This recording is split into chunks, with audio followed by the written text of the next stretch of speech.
Brenna here. Today we are in a 2019 Lincoln Continental, and this is the Android autoplay video.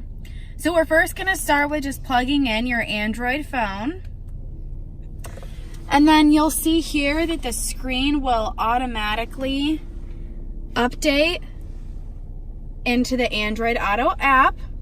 So here you have the music. Right now this is playing through Pandora.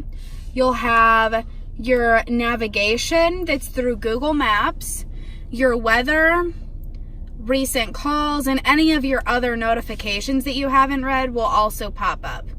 So here is where you'll change your music.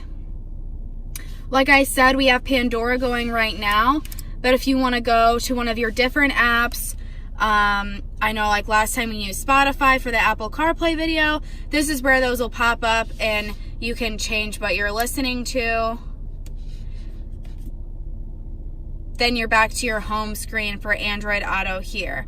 Now to get back to the original screen, you click this button down here, return to sync, and this is back to your sync screen. To get back into Android Auto, you'll click that button right down there.